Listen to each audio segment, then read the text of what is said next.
Oke, jadi hari ini kita akan membahas tentang 6 isu nasional keprihatinan bangsa Indonesia. Nah, masa depan bangsa Indonesia ditentukan oleh para generasi muda bangsa ini. Karena generasi muda Indonesia merupakan faktor yang penting yang sangat diandalkan oleh bangsa Indonesia guna untuk mewujudkan cita-cita dan serta mempertahankan kedaulatan. Jadi dapat dikatakan bahwa nasib bangsa dan negara ini berada dalam genggaman anak bangsa Indonesia sendiri. Nah, sekarang ini terdapat 6 isu nasional yang menjadi keprihatinan bangsa Indonesia. Yang pertama itu ada korupsi, di mana isu nasional tersebut harus diperhatikan lebih lanjut lagi. Dalam korupsi ini berkaitan dengan kekuasaan, karena dengan kekuasaan itu penguasa dapat menyalahgunakan kekuasaan itu untuk kepentingan pribadi, keluarga, dan kelompoknya. Fenomena korupsi ini di Indonesia sebagai patologi sosial tidak hanya merusak keuangan negara dan juga potensi ekonomi negara, tapi juga termasuk pilar-pilar budaya, moral, politik, dan tahanan hukum dan keamanan nasional. Upaya pemberantasan korupsi di Indonesia masih memerlukan perjuangan berat. Kejahatan korupsi merupakan kejahatan luar biasa yang telah merusak seluruh lapisan masyarakat, sehingga dalam penanganannya juga harus dilakukan cara-cara yang luar biasa secara komprehensif. Penanggulangan korupsi memerlukan kemauan politik dari presiden sebagai kepala negara, serta juga peran polisi, jaksa, pengadilan, dan KPK yang bersatu untuk memberantas korupsi di Indonesia. Nah, ada contoh kasus korupsi di Indonesia itu, salah satunya itu ada PT Asuransi Jiwasraya. Nah, PT tersebut itu memulai segalanya itu dengan memanipulasi laporan keuangan yang sudah dilakukan selama 1 dekade. Ya, contohnya itu pada tahun 2006, laporan keuangan menunjukkan nilai ekuitas Jiwasraya negatif sebesar 3,29 triliun karena aset yang dimiliki jauh lebih kecil dibandingkan dengan kewajibannya. Selanjutnya, ada narkoba.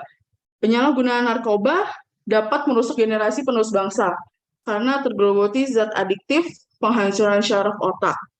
Jika hal tersebut dibiarkan, tentu akan berdampak hilangnya suatu generasi bangsa, lost generation di masa depan. Nah, salah satu contohnya itu ada Adito Pramono. Adito Pramono ini menggunakan narkoba pada tanggal 12 Januari 2022. Nah, saat polisi menggerebek rumahnya, pria berusia 26 tahun tersebut kedapatan sedang mengkonsumsi narkoba jenis ganja.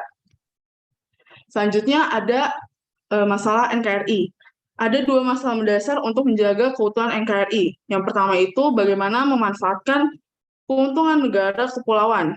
Yang kedua, bagaimana menyusun dan menerapkan strategi pertahanan keamanan guna mengaktualkan potensi keuntungan yang dimiliki. Bangsa Indonesia terdiri dari berbagai suku bangsa dengan latar belakang budaya yang berbeda-beda. Perbedaan suku bangsa ini bisa menjadi sumber konflik yang depot, menyebabkan perpecahan di tubuh negara Kesatuan Republik Indonesia ini. Keanekaragaman itu seharusnya dapat menjadi sebuah kekuatan yang dahsyat untuk menangkal semua gangguan atau ancaman yang ingin memecah belah persatuan bangsa. Kehidupan yang lebih baik dan bersahabat yang terajut dalam persatuan bangsa merupakan agenda kita sebagai generasi penerus yang peduli terhadap perkembangan bangsa ini ke depannya. Kritik dan celotehan kita merupakan bukti bahwa pemuda sebagai fungsi kontrol masih tetap hidup di tengah curut-marut masalah kehidupan berbangsa dan bernegara di sekitar kita. Nah, contohnya kasus itu ada korupsi, kolusi, nepotisme, atau yang disingkat dengan KKN. Nah, contoh ancamannya itu masalah korupsi itu kan. Nah, dari buku Korupsi Mengkorupsi Indonesia, Ridwan Zakri tahun 2013, sejak zaman Orde Baru, praktek KKN ini menjadi salah satu ancaman terbesar terhadap bangsa Indonesia. Karena KKN lah yang menyebabkan Presiden Soeharto lengser dari jabatan presiden dan kemudian digantikan oleh B.J. Habibie. Dan kemudian anak-anak Presiden Soeharto diadili atas beberapa kasus termasuk kasus KKN tersebut. Oke, selanjutnya itu adalah bencana. Beberapa tahun terakhir, bencana ini memperkenalkan diri dengan sangat bombastis lewat tsunami, longsor, gempa bumi, banjir, dan sebagainya. Kita sebagai penduduknya harus waspada dan sadar diri terhadap lingkungan. Apalagi kebanyakan bencana ini muncul akibat ulah manusia.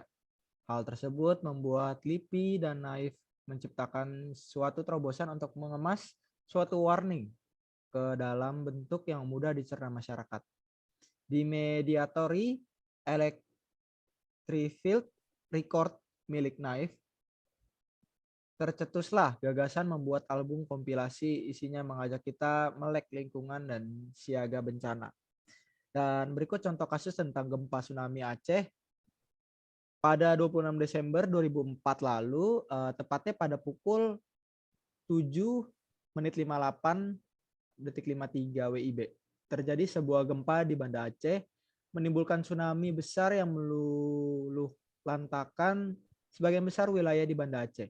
Dikutip dari jurnal Tsunami Aceh 2004 sebagai dasar penataan ruang Kota Malubo.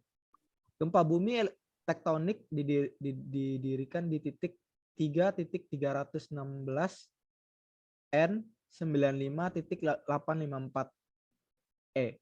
Samudra Hindia dengan kekuatan 9,1 MW. Selanjutnya. Masalah selanjutnya ada bahasa daerah. Keprihatinan pemerintah terhadap hampir punahnya bahasa daerah atau bahasa ibu di beberapa wilayah mendorong Kementerian Pendidikan dan Kebudayaan atau Kemendikbud mengajak pemerintah daerah untuk lebih giat lagi melakukan pelestarian bahasa daerah di wilayahnya masing-masing. Hal tersebut sesuai dengan amanat Undang-Undang Nomor 24 Tahun 2009 tentang bendera, bahasa, dan lambang negara, serta lagu kebangsaan. Peran pemerintah daerah dalam pelestarian bahasa daerah diamanatkan dalam Undang-Undang Nomor 24 Tahun 2009, Pasal 42 Ayat 1, bahwa pemerintah daerah wajib mengembangkan, membina, dan melindungi bahasa dan sastra daerah agar tetap memenuhi kedudukan dan fungsinya dalam kehidupan bermasyarakat sesuai dengan perkembangan zaman, dan agar tetap menjadi bagian dan kekayaan budaya Indonesia. Contoh kasusnya itu bahasa daerah Desa Asiluluh.